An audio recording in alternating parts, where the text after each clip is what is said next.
Aujourd'hui, les émissions de CO2 dans l'atmosphère sont l'un des principaux responsables du réchauffement climatique. La fonte des glaces, les catastrophes naturelles et les hausses de température sont des conséquences directes de cette pollution. L'empreinte carbone, c'est quoi? L'empreinte carbone, c'est la quantité de CO2 émise par nos activités quotidiennes. Se déplacer, manger, consommer ou même utiliser Internet. Par exemple, un Français émet en moyenne 11 tonnes d'équivalent CO2 par an. Il faudrait planter presque d'un arbre par jour pour pouvoir compenser cette émission. Mais plutôt que de compenser, notre devoir est de réduire cette empreinte, notamment dans un domaine souvent oublié, le numérique. Si on pense souvent au transport ou à l'alimentation, on oublie parfois un autre coupable invisible, le numérique. En effet, nos smartphones, ordinateurs et Internet ont aussi une empreinte carbone. Saviez-vous que le numérique représente 4% des émissions mondiales de CO2 en 2024, soit autant que le secteur aérien? Par exemple, mon empreinte carbone à moi, numérique, est de 422 kg d'équivalent CO2 par an. Pour compenser, il faudrait que je plante 14 arbres à l'année. Vous pouvez aussi estimer la vôtre avec le simulateur Micmac de Taka pour vous rendre compte. Il est donc de notre devoir de faire baisser notre empreinte carbone pour protéger notre planète. Alors, comment agir? Voici un top 10 des meilleurs moyens pour faire baisser notre empreinte numérique au quotidien. Top 10. Limiter les emails inutiles. Avant d'envoyer un email, demandez-vous s'il est vraiment nécessaire. Évitez les réponses courtes comme merci ou ok qui n'ont aucun intérêt. Désabonnez-vous des newsletters inutiles en utilisant des outils comme CleanFox. Dites-vous qu'un email simple émet environ 5 grammes de CO2. Et ça peut aller jusqu'à 50 grammes s'il est long et qu'il y a des pièges jointes assez lourdes avec. Si 100 000 personnes supprimaient 10 emails inutiles par jour, cela économiserait 146 tonnes de CO2 par an. Ce qui est énorme. Top 9. Supprimer les vieux emails et les fichiers. Concrètement, faites régulièrement le tri dans votre boîte mail et votre cloud. Supprimez les mails et les fichiers inutiles et doublons. Il y a pas mal de services qui peuvent vous aider comme Google Drive Cleaner ou Dropbox Cleaner. En effet, par exemple, les data centers en 2017 représentaient 2% des émissions mondiales de CO2. Faut se dire que 1 giga de données stockées émet environ 3,1 kg de CO2 par an. Supprimer 100 gigas de données inutiles économiserait près de 310 kg de CO2 par an, ce qui est l'équivalent de 500 km en voiture.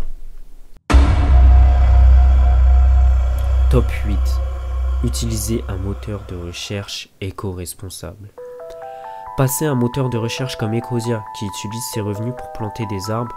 Installez-le par défaut sur votre navigateur. Chaque recherche sur Google émet 5 grammes de CO2. Si seulement 1000 personnes utilisaient Ecosia pendant un an, cela permet de planter plusieurs dizaines de milliers d'arbres, qui compenseraient des tonnes de CO2. Top 7. Limiter le streaming vidéo. Il faudrait privilégier le téléchargement plutôt que le streaming lorsque c'est possible. Ou sinon, vous pouvez opter tout simplement pour une résolution plus basse, HD au lieu de la 4K, si la qualité n'est pas forcément essentielle dans le contenu que vous consommez. Faut se dire que 1 heure de streaming en HD émet jusqu'à 10 grammes de CO2. Si 1 million de personnes réduisaient leur streaming de 1 heure par semaine, cela économiserait 520 000 kg de CO2 par an. Top 6. Éteindre les appareils en veille. Utilisez des multiprises avec interrupteur pour pouvoir éteindre complètement vos appareils, comme les ordinateurs, les box internet, les TV, lorsque vous ne les utilisez pas.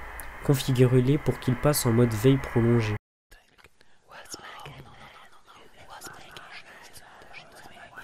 Activez le Wi-Fi sur votre smartphone dès que possible. Évitez de regarder des vidéos ou de télécharger des fichiers trop volumineux en 4G. Faut se dire qu'une heure de navigation en 4G émet environ 90 grammes de CO2, contre seulement 9 grammes en Wi-Fi. Si vous passez 2 heures par jour sur Internet en Wi-Fi au lieu de la 4G, vous économiserez environ 60 kg de CO2 par an, ce qui n'est pas négligeable.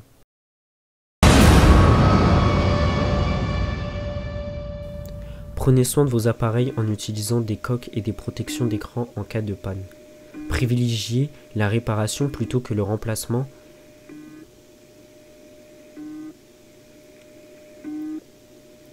Un écran a une bien plus petite empreinte CO2 qu'un smartphone. Faut se dire que la fabrication d'un smartphone émet environ 33 kg de CO2. En gardant votre téléphone 4 ans au lieu de 2, vous diviserez son impact par 2.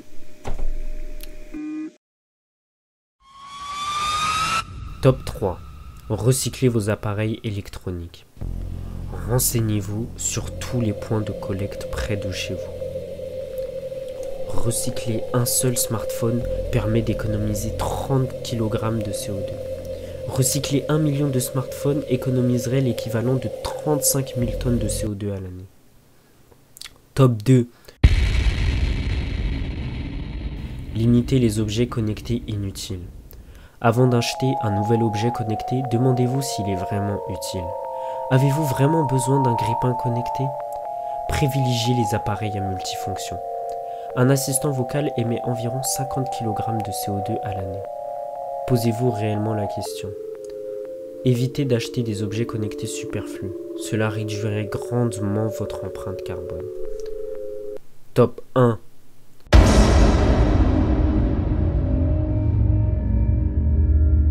Partagez partout ces astuces à vos amis, votre famille et vos collègues. Dites-vous que si chaque personne sensibilisée arrivait à réduire son empreinte numérique de 100 kg de CO2 par an, 1 million de personnes économiseraient 100 000 tonnes en CO2 par an.